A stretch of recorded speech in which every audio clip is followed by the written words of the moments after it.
ప్రార్థన ప్రార్థన. తండ్రి, మీరు అనుగ్రహించిన ఈ ఉదయకాల ధ్యానంకు, మీరు అనుగ్రహించిన ఈ సమయం కొరకు మీకే వందనాలు చెల్లిస్తున్నాం తండ్రి. మరి కొద్ది సమయం మీ మాటలు మేము ధ్యానించుండగా మీరు మాతో కూడా ఉండి మా హృదయ ధ్యానాలతో నాయన మీకు అంగీకారమై ఉన్నట్లు చూసుకుంటుండండి తండ్రి. మరి ఏమైతే ఈ కొద్ది సమయంలో మేము ధ్యానించబోతున్నామో దాని గురించి మాకు కావలసిన జ్ఞానమును, ఆలోచనను, నడిపింపును అనుగ్రహించమని మా ప్రభువును మీ ప్రియ కుమారుడైన యేసుక్రీస్తునామమున వేడుకొంచున్నాం తండ్రి. ఆమేన్.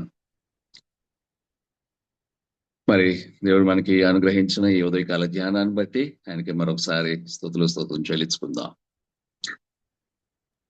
ఆదికాండం 5:24 మనము హానోకు దేవునితో కూడా నడిచను కనుక దేవుడు ఆయన తీసుకుని వెళ్ళిపోవటం ద్వారా ఆయనక లేకపోయాను.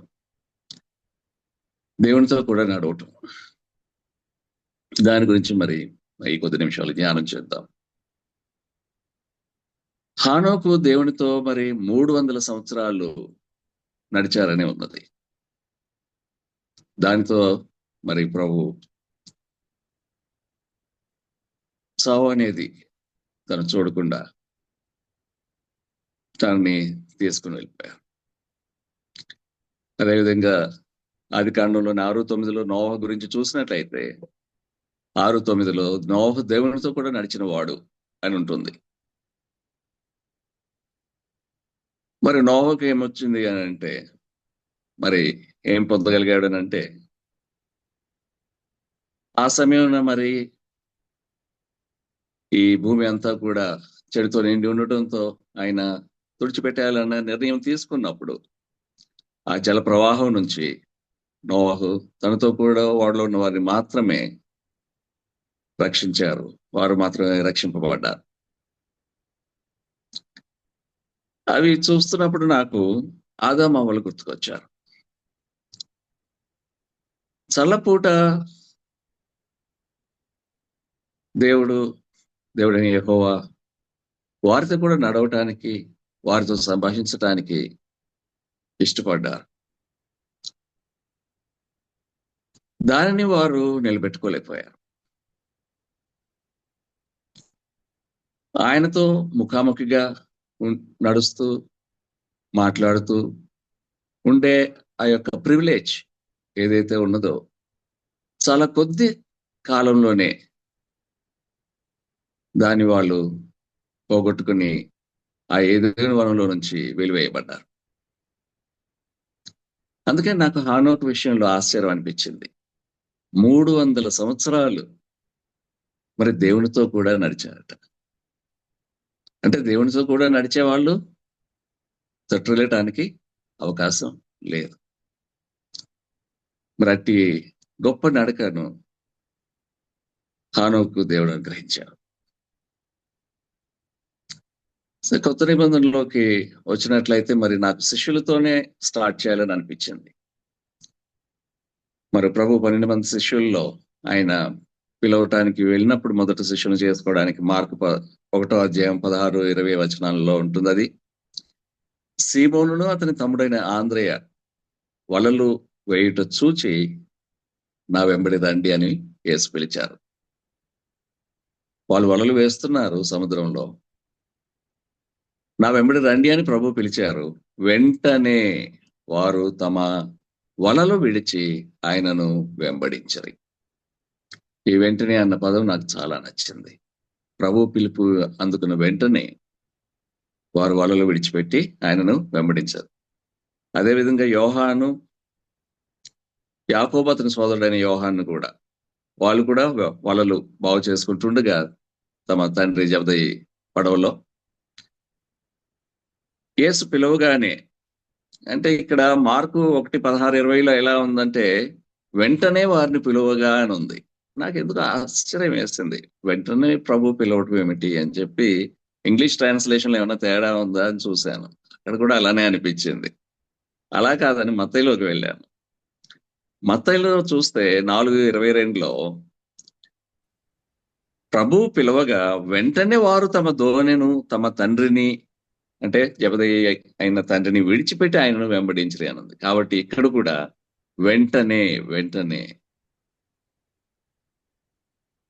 ఇంగ్లీష్ లో ఇది మాథ్యూలో వర్స్ 22లో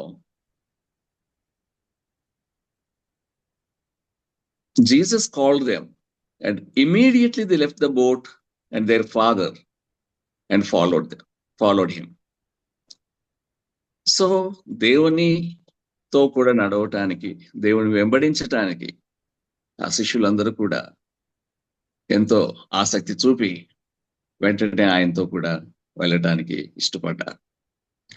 మరి ఆయన చేసిన 3.5 సంవత్సరాల పరిచర్యలో వారు ఎంతగానో పాల్గొన్నారు. ఎన్నో మిరకల్స్ చూశారు, అద్భుతాలు చూశారు, హీలింగ్స్ చూశారు. కానీ వీరు కూడా తొట్టిల్లారు. మార్కు 14 అధ్యాయం 50 వచనంలో చూసినట్లయితే గెత్సేమనే తోటలో మరి ప్రభువుని పట్టుకున్నప్పుడు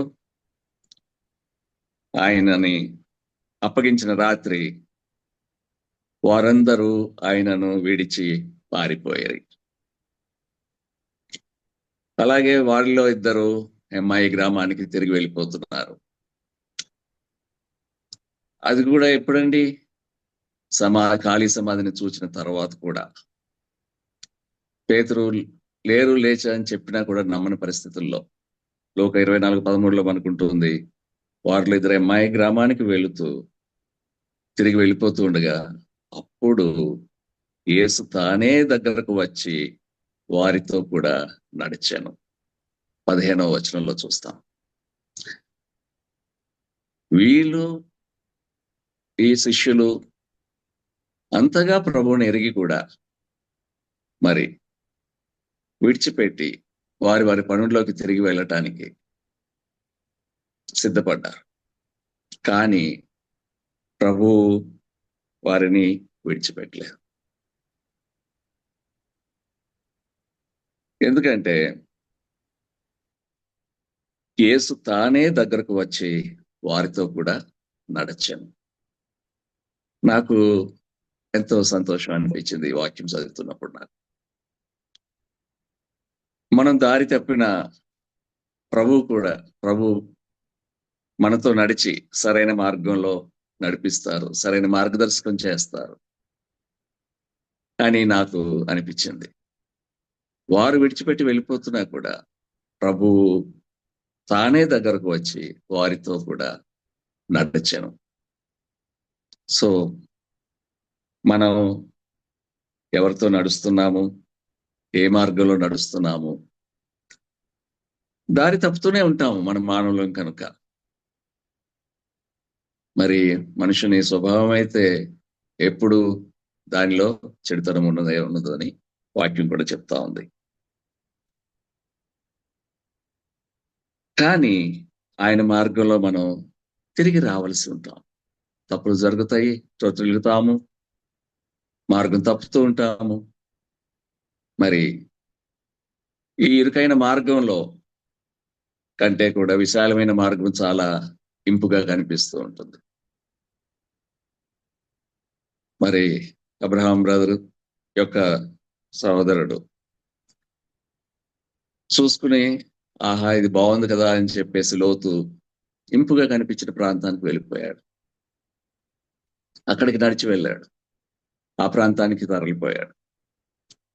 కాబట్టి ఈ లోకంలో ఉన్న అట్రాక్షన్స్ కానీ ఏదైనా కానీ మనల్ని రిలేట్ చేస్తూ ఉంటాయి, దారి తప్పెట్టు చేస్తూ ఉంటాయి. కానీ యేసు మన చేయి పట్టుకుని మనల్ని నడిపించడానికి ఎల్లప్పుడూ కూడా సిద్ధంగానే ఉంటారు.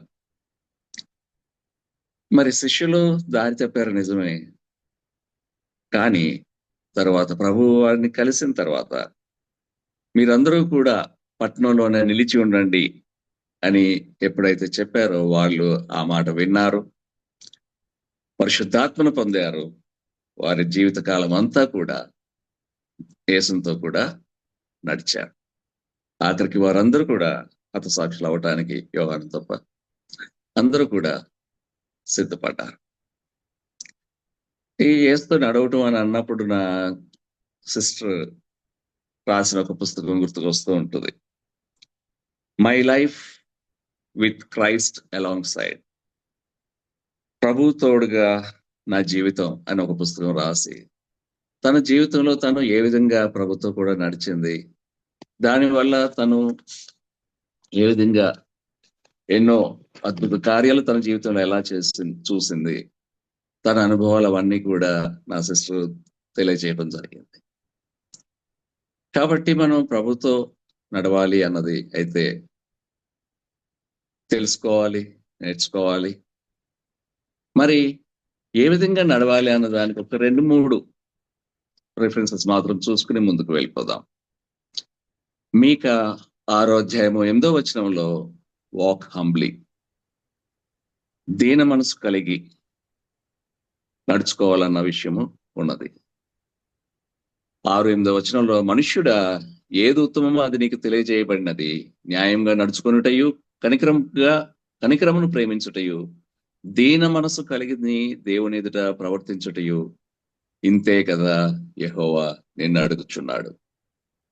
అదేవిధంగా 1వ యోహాను 1:7 వచనంలో వాక్ ఇన్ లైట్, వెలుగులో నడుచుకునడి. అయితే ఆయన వెలుగులోనున్న ప్రకారం మనమును వెలుగులో నడిచిన ఎడల మనము అన్యోన్య సహవాసము గలవారమై ఉందుము. అప్పుడు ఆయన కుమారుడైన యేసు రక్తము ప్రతి పాపము నుండి మనలను పవిత్రులుగా చేయను. So walk humbly, walk in light, అదేవిధంగా వాక్ యాజ్ హీ వాక్డ్, మన ప్రభు నడిచిన విధంగా మనం నడవలసిన్నాం. ఈ రిఫరెన్స్ మనకి 1 యోహాను పత్రిక 2వ అధ్యాయం 6వ వచనంలో ఉంటుంది. ఆయన యందు నిలిచి ఉన్న వాడునని చెప్పుకుని వాడు ఆయన ఎలాగూ నడుచుకొనెనో అలాగే తాను నడుచుకున్న బద్ధుడై ఉన్నాడు. And walk by the spirit. గలతీయులకు రాసిన పత్రిక 5వ అధ్యాయము 16వ వచనం, నేను చెప్పినది ఏమనగా ఆత్మానుసారంగా నడుచుకొనుడి, అప్పుడు మీరు శరీరేచ్ఛను నెరవేర్చరు. ఆత్మానుసారంగా వాక్ బై ద స్పిరిట్, అప్పుడు మీరు శరీరేచ్ఛను నెరవేర్చరు. మరి దేవునితో నడవటంలో మనకి అడ్డంకిగా ఉండేది మరి శరీరేచ్ఛే. ఈ లోకపు డాంబము, గ్లోరీగా కనిపిస్తున్న ఎన్నో చెడు తలంపులు, ఇవన్నీ కూడా మనల్ని ఆయన మార్గం నుంచి, ఆయనతో కూడా నడవటం నుంచి మనల్ని వేరు చేస్తూనే ఉంటూ ఉంటాయి. కానీ మరి దేవునితోనే నడవటం వల్ల మనకి ఎన్నో మేళ్ళు కలుగుతాయి. అన్ని మేళ్ళు చదవాలనుకుంటే, చూడాలనుకుంటే మనకి ఎన్నో మేళ్ళు ఆయన మరి మనకి అనుగ్రహిస్తారు. మన జీవితాల్లో మనం ఆల్రెడీ అనుభవించే ఉన్నాము, కానీ మనం కంక్లూజన్కి వస్తూ ఉన్నాము. కాబట్టి ప్రకటన గ్రంథం 22వ అధ్యాయం 4-5 వచనాలు ఒకసారి చూద్దాం.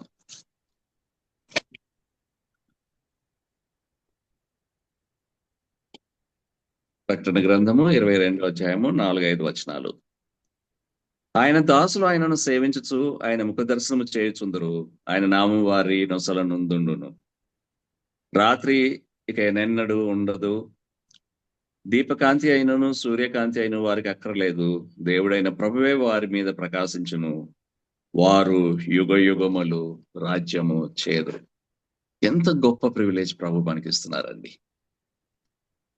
లాస్ట్ పార్ట్ లో ఏమని చెప్తున్నారండి? దేవుడైన ప్రభువే వారి మీద ప్రకాశించును, వారు యుగ యుగములు రాజ్యము చేయదు. అతి గొప్ప ఘనత ప్రభు మనకు ఇవ్వబోతున్నారు ఆయనతో కూడా నడిచినట్లయితే. మరొకసారి మనం ఎక్కడ మొదలు పెట్టామో మరి అక్కడికి వెళ్దాము. ఆదికాండం 6-8 వచనంకి వెళ్తే, నోవహు యెహోవా దృష్టి అందు కృప పొందిన వాడు ఆయను. దేవునితో కూడా నడవటం వలన నోవాహు దేవుని యొక్క కృపను పొందగలిగాడు. అట్టి కృప ప్రభు మనకు కూడా అనుగ్రహించును గాక. మనందరం ఆయనతో కూడా నడుచువారమై ఉందుము గాక. ఆమేన్. ఆమేన్.